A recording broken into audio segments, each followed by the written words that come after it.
I always thought birthdays were supposed to be special. Not extravagant, mind you. Just a day where the universe cuts you a little slack. Maybe a few well wishes, perhaps a cupcake someone snuck onto your desk while you were in the bathroom. Small gestures that say, "Hey, we're glad you exist." Instead, I'm staring at a termination letter. "We're going in a different direction," says Richard, my boss of 4 years, barely making eye contact. His words hang in the conference room air, stale and rehearsed. "We valued your contributions, but..." There's always a "but," the rest of. The executive team sits in a semicircle, a firing squad in designer suits. Eleanor from HR has her sympathy face on, the one she practiced in the mirror this morning, no doubt. Marcus, the CFO, is checking his watch. They've scheduled my career execution between the quarterly review and lunch. Efficient. Is there a specific reason? I ask, my voice steadier than I expected. Performance issues? Budget cuts? Richard clears his throat. It's a strategic realignment. Nothing personal, nothing personal. As if the timing, 9:30 a.m. on my 35th birthday, is just cosmic coincidence. As if the email I found last week was meant for someone else. As if the financial reports I flagged last month weren't suddenly classified. I scan the room. 20 people, most of whom I've worked alongside for years. Nobody meets my gaze except Alicia from legal, whose eyes telegraph an unspoken apology before darting away. "You'll need to turn in your access badge," Eleanor says, sliding a cardboard box across the table. "We've prepared this for your personal items. IT has already deactivated your credentials." "Of course they have. I understand," I say, folding the letter neatly and tucking it into my jacket pocket. "Is there anything else?" The silence is deafening. They expected tears, perhaps, begging, bargaining, anything but this calm. "Your severance package," Eleanor begins. "I'll review it at home," I interrupt, standing. "Thank you for the opportunity to work here." Richard looks relieved that I'm not making a scene. Marcus has already started typing on his phone. The meeting after mine must be important. As I walk to my desk, my former desk, I feel eyes tracking me through the glass walls of the conference room. The office floor falls quiet as I approach. News travels fast. Coworkers suddenly need to refill their coffee or find something urgent in a drawer. Only Mia, the junior analyst I mentored last year, has the courage to approach. "I don't understand," she whispers. "You're the backbone of this place." I give her a slight smile. Backbones are replaceable, apparently.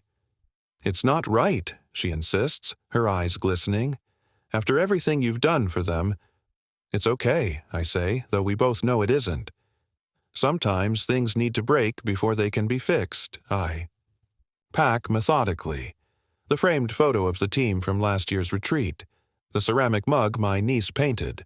A desk plant that somehow survived 4 years of fluorescent lighting and irregular watering. It takes 7 minutes to pack 6 years of my professional life. As security escorts me to the elevator, I catch Richard watching from his office. I give him a small nod. He quickly turns away. Outside, the April sun is obscenely bright. Traffic continues. People walk dogs. The world spins on, indifferent to the fact that my life just imploded. I place the box in my trunk and sit in my car, hands gripping the steering wheel. They really think I didn't see this coming. They never asked why I started arriving early and staying late 6 months ago, why I volunteered for the digital archiving project, why I insisted on being CC'd on the Meridian acquisition emails. They saw dedication, ambition perhaps, not preparation. The first sign came during the holiday party last December. Richard, 4 scotches deep, cornered me by the bar. "Know what makes this company work?" He'd slurred, breath heavy with alcohol and secrets. "Knowing which problems to solve and which ones to bury." He'd laughed then, clapping my shoulder like we shared an inside joke. I should have recognized the warning. 2 weeks later, the Meridian. Numbers didn't add up. The acquisition target's valuation had somehow doubled overnight, but the due diligence reports remained unchanged. When I flagged the discrepancy, Marcus assured me it was just a formatting error. When I emailed the board my concerns, Richard called it a misunderstanding of standard procedures. The day after that email, my access to the financial server was accidentally downgraded. I remember walking to David's desk. David, who'd been my friend since orientation, who had a picture of his twins on his monitor and a Boston accent that got thicker when he was angry. "They're cooking the books on Meridian," I'd whispered. David had looked at me, then at his screen, then back at me. "Don't," he'd said. "Just don't. Claire already got reassigned for asking questions." Claire, our former compliance officer, now working in the Minneapolis office, effectively exiled. I started backing up files that night. Not stealing, preserving. There's a difference. Every suspicious email, every contradictory report, every hastily approved transaction. When Alicia from Legal began requesting document retention timelines, I created my own archive. When IT announced a system cleanup, I had already secured what I needed. When Marcus instituted new financial reporting protocols, I kept copies of the old ones. My redundancy system wasn't paranoia. It was insurance. Last week, I found the email. A message not meant for my inbox discussing liability mitigation and resource reallocation. My name appeared twice alongside words like concerns and realignment. I didn't delete it. I printed it, added it to my collection. So when Richard handed me that termination letter today, on my birthday no less, I wasn't just hurt, I was ready. They think they've silenced another troublemaker, cut me loose before I could cause problems, discredited me preemptively so anything I say after today sounds like the bitter ramblings of a fired employee. But they missed something critical. I built their file storage system. I implemented their backup protocols. I know where the digital bodies are buried because I designed the cemetery. This firing wasn't random. It was strategic. But so am I. The silence of my apartment feels absolute after the orchestrated chaos of this morning. No ringing phones, no email notifications, no pretense. I hang my jacket carefully, make a cup of tea, and boot up my personal laptop. Not the company machine they'll comb through looking for evidence of disloyalty, but my own system. Secure, unmonitored, and very much alive with information. 6 months of meticulous documentation. 6 months of quietly saving every red flag, every questionable decision, every ethical corner cut by a company too confident in its own invulnerability. I open my encrypted drive and begin. The Meridian acquisition forms the spine of the archive. A company valued at $18 million mysteriously revalued at $42 million overnight, with updated projections that appeared after 3 board members met privately with Richard. Emails showing resistance from the original valuation team, followed by their reassignment to unrelated projects. Documentation of offshore accounts where the difference may have been distributed. Then there's the Parker Project, software developed for a healthcare client that failed 4 security audits but was delivered anyway, with the testing reports conveniently misplaced. I have the original reports showing patient data vulnerabilities that were never addressed. The layoffs last fall weren't about redundancy, as announced, but about eliminating witnesses. 8 employees who had raised concerns about various practices, all let go within 6 weeks, all with identical severance agreements containing unusually strict confidentiality clauses. I trace payment authorizations, decision trees, meeting minutes. The pattern emerges clearly, a systematic dismantling of oversight, with Richard and Marcus at the center, and a growing circle of complicit executives protecting their positions and their bonuses. My phone lights up with a text from Mia. Everyone's acting weird. Legal team's been in the conference room all afternoon. What did you do? Nothing. Yet, I haven't even touched the most damning evidence. Access log showing Richard in the financial system at 2 a.m., the night before quarterly reports were due. Backdated approval forms bearing electronic signatures that system logs show were created after the projects they supposedly authorized. Board presentations with two versions, the public one and the actual one, with dramatically different projections. They didn't just bend rules. They created an alternate reality, one where the company was thriving rather than hemorrhaging ethical corners and client trust. He compiled everything into a comprehensive file, organized chronologically with an executive summary that even the most financially illiterate person could understand. Then I create 3 separate copies on different secure platforms. My phone rings. Unknown number. I let it go to voicemail. This is Richard. We should discuss terms. The letter you received. This morning. There may have been a misunderstanding. Call me back immediately. They're already scrambling. Someone must have noticed my digital footprints in their system. Places I shouldn't have had access to. Evidence I shouldn't have seen. I draft a simple email to the board chair. Not accusatory, just concerned. Just enough to let them know someone, is watching. Just enough to make them wonder what else I know. The subject line: Meridian Acquisition Irregularities, Confidential Information.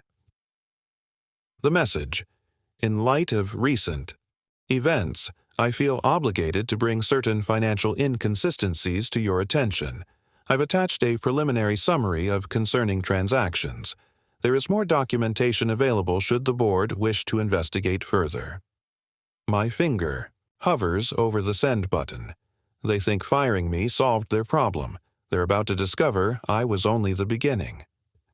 Days pass in a strange limbo. 3, to be exact. My phone accumulates voicemails from Richard, each more urgent than the last. Eleanor from HR emails twice about exit paperwork requiring immediate attention. Marcus even attempts to connect on LinkedIn, as if we're suddenly colleagues who parted on amicable terms. I respond to none of them. Silence has become my most powerful weapon. Every unanswered call increases their uncertainty. Every ignored email amplifies their fear. They don't know what I know, what I plan to do with it, or who I've already told. The imagination is a terrible thing when fueled by guilt. Instead, I focus on reinforcing my position. I schedule a consultation with an employment attorney, careful to frame my termination as potentially retaliatory after raising compliance concerns. I don't show all my cards, just enough to establish attorney-client privilege and create a paper trail of my concerns, predating any accusations of corporate sabotage.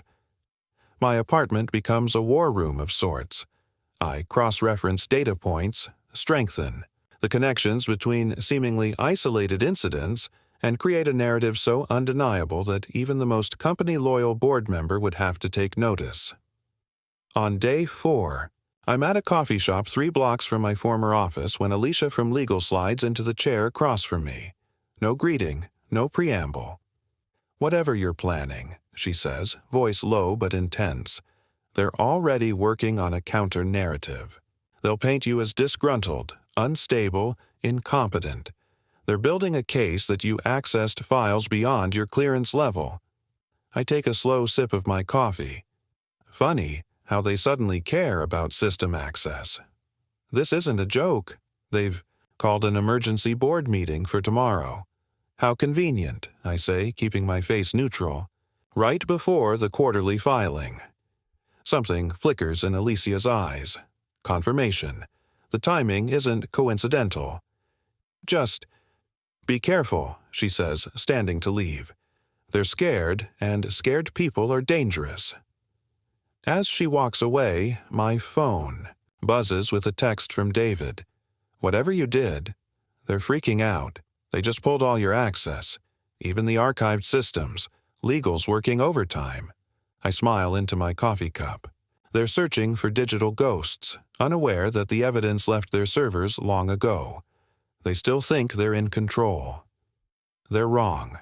When I return home, there's a certified letter waiting, a cease and desist, threatening legal action. Should I disclose confidential company information? Attached is a reminder of my non-disclosure agreement with relevant passages highlighted in alarming yellow. Standard intimidation tactics. Expected, but still brazen, coming from the same people who violated their own ethics policies, security protocols, and possibly federal regulations. I place the letter in a folder labeled Evidence of Intimidation. Tomorrow, it gets added to the board packet. Evening comes. I could send everything now, detonate the bomb I've built from their own misconduct, but timing matters. Patience matters more. Instead, I draft emails scheduled for delivery at precise intervals throughout tomorrow's emergency board meeting. A slow, methodical dismantling of their defenses, timed to interrupt their carefully constructed narrative. My phone rings again. Richard, again. This time I answer, but say nothing. Hello? Hello? His voice sounds strained, uncertain. Look, I know you're there. We need to talk. This has gotten completely out of hand. Whatever you think you know. I don't think, Richard, I finally say. I know. The silence on his end is immensely satisfying. The board meets at 9 a.m., I continue. I suggest you prepare them for a very long day. I hang up before he can respond, before he can threaten or plead or attempt to negotiate. Some messes can't be cleaned up with money or legal threats or corporate doublespeak. Some truths refuse to stay buried. Tomorrow, they learn that lesson. The encrypted file I prepared is clinical in its precision. 98 pages of documented violations, organized by severity and corroborated with timestamps, access logs, and unaltered communication threads, cross-referenced and annotated for maximum clarity. This isn't a revenge fantasy scrawled in rage. It's a prosecutor's case file. At 8:58 a.m., I send the first piece, just the executive summary, to every board member, copying the external auditor and the legal team's compliance officer. The subject line is simple.